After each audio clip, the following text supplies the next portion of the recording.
Good morning. Going Good, live. Good morning. Good morning. good morning. Good morning. Where are you at today? Good morning. I'm at the Hyatt Regency in Frisco, Texas, at a Sphere Rocket conference, listening to a lot of speakers talk about anything from social media to virtual assistants, or how to leverage time, how to continue to grow our mortgage team and help people leverage time a little bit. And it's so far so good. It started this morning, and it's a couple of days conference, and enjoying leaning in and learning, and especially when I lean in and learn things that I thought I knew that I didn't know. So that's a good thing. Pretty awesome. And I'm at so, the Sheraton Hotel, downtown Fort okay. Worth, at Glover University, learning how to get more listings this summer for our buyers because that's a problem right now. And so Yeah. we're after some listings to really help our buyers. Ah, there you go. There you go. Well, I know we've been doing these Facebook Live series, and we're getting ready. We're pushing towards having people join us on June the 7th Yeah. for our Navigating Home Ownership series, which is open to anyone. It's Mhm. definitely open to anyone that maybe they bought a home before, but it's been a long time and they sold, and they're trying to navigate it in a new market. It's a Navigating home ownership is not just navigating home ownership for a first time home buyer, but we're definitely going to cover those topics. So we're pushing hard, and that June 7th class, virtual class, is for everybody. It's for your mom, your brother, anybody you want to refer to or whatnot. So we're excited about having people on that class. I have a new business partnership that several of their employees are going to be part of that class. So we'll be excited to have them. That's And amazing.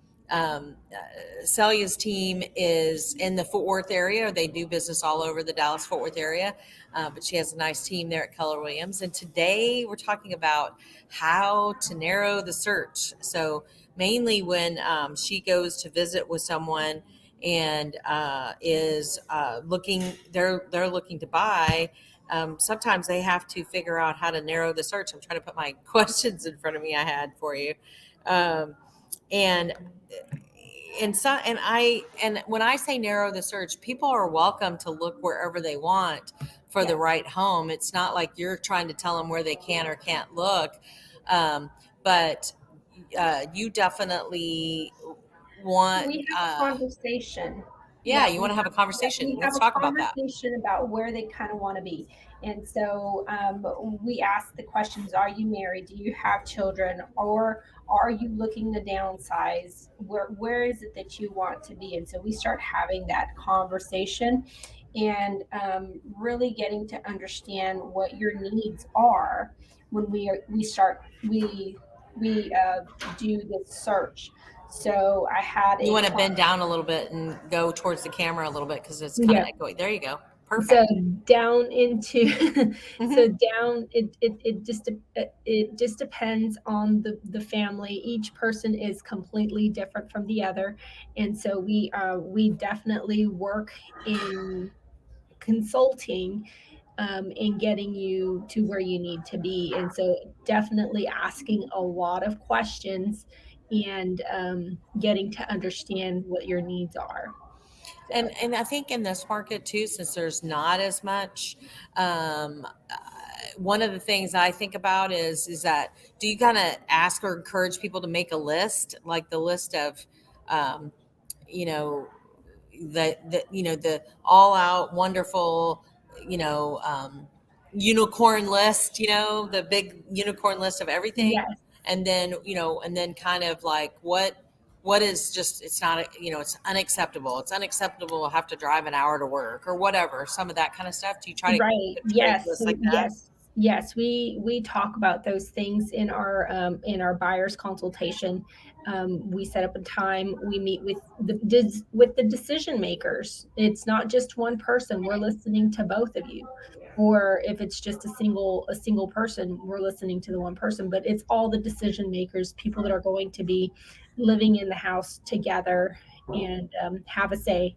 We're having a conversation and we're narrowing it down, and we go with What are your necessities? What is it that you need? And then what are your wants? If if if this house is in this specific neighborhood but doesn't have granite, is that okay? Can we upgrade that later? Well, that's the other thing is that that's actually one of my questions is, once you own, do you have full control over updating the space? And sometimes with a single family home, you certainly do, but maybe not with a condo or a townhome. So, Correct. Yes. And so that brings up a really good point. So when we are looking at if you are going into single family homes, there's HOAs that we have to consider, what, especially in the outside what's that? What's HOA stand for? homeowners association. Okay, great. Yeah. So, At homeowners association, so they kind of make the rules of what can and cannot go into a property, and that's mainly for value purposes and making sure that your home stays at that top notch level. and um, I know a lot of people think, homeowners associations are so bad or this or that. Well, when you live in an area with a homeowners association, and it also maybe puts yourself in a position where it prevents your next door neighbor from painting their house, lime green, purple. purple, hot pink. Not that you don't love those colors. I love those colors, but that's the other element of it is you're trying to prevent when it's beneficial to you when it impacts you, as far as that goes. I know I had Right. a customer one time. This is a funny story, but I had a customer from one time, and it was a VA loan, and I love veterans, and I love doing VA loans, and he was a more mature guy, and got sold, and I had one of his realtors calling me, and she's like, "Man, he's in trouble with the HOA. Can you talk to him?" And I'm like, what could he possibly be in trouble about? And the HOA was upset about this flagpole that he wanted to put in his front yard to, the flagpole for the American flag that he wanted to put up every day. And I thought, man, I just think that HOA, I just think that they're not being very nice to him. And I was really on his side. And I took a drive and I wanted to see exactly what we were talking about. And because the real estate agent, because I don't think you understand. So I took a drive to check it out, and it was literally a United States Postal Service size pole that, yeah, was yes. And so I went to the customer and I just said, "Okay, Billy, you can't. I don't think you understand. You can't. You can put a flag up. That's not what they're saying. They're not saying you can't have a flag. You can hang a flag, but you can't have a United States Postal Service pole, embedded in the front yard with that size of flag, because it is a homeowners association, and they have rules. So we have to put it into perspective, as Yeah. far as that goes. Um, how do you decide when you're with a customer and they are all over the place? And we're talking about location. How to decide a city or neighborhood, and once and for all, like how do they narrow that, decide that? So that you So can be on the lookout too, What's great so about you, I just want to say this, what's great about working with a real estate agent that is not just that they have their own team, but that they work in an office where there's a lot of agents, it lends itself to a lot of conversation where you can say to many agents in the office, hey, I've got this buyer and they want to be in this neighborhood or they want to be in this area. Mhm. So if something comes up, give me a heads up. Right, absolutely. We do that quite a bit. But answering your question on how do we narrow that down? So we're going to be asking questions, okay, what is important to you? Again, how far do you work? Do you want to be driving 15, 20 minutes or do you want to be driving an hour? Or do you work remotely and does it even matter? Right. Do you need something quiet? Do you want to be out in the country? That is actually the number one thing that we have, that we hear a lot when people are selling. We want to move out into the country. And so, and getting them to understand moving out into the country means more maintenance. And so making sure that that's good for them. Well, it's also, this is interesting you say that. Not only is it more maintenance, but a lot of people say that to me. They want to move out where it's more quiet. They want to live in the country. And then they realize, oh, well, There's if no, I'm out of milk, I got to run, it's 20, 25 minutes to the nearest, you know, grocery store or convenience Costco. store, to or cost, even a Costco is nowhere near. So then when you get at home at night and you realize you're out of bread or out of milk and the kids don't have milk for the next morning, that's going to be 45 minutes of your day going and coming. And so that I think sometimes that's a perspective too, to Right. try to enlighten them a little bit. Right. Yeah, so Um, just honestly just asking a lot of questions, trying to figure out what they're wanting, where they're wanting to be, location, school districts also, especially if you got little ones. If you've got one that's in Activities. exactly, if you've got one that's in the all-star team, and you So kind of don't want to move them from where they're currently at, and so finding something in that space, or you want to put them in a better school district, that's also important as well. So mhm. certain features, what are you finding right now that certain features are must haves for buyers? Because of snowvid, wood burning, Oh, wow. Wood burning fireplaces. fireplaces, yes, Wow. and less Yeah, and that's less crazy.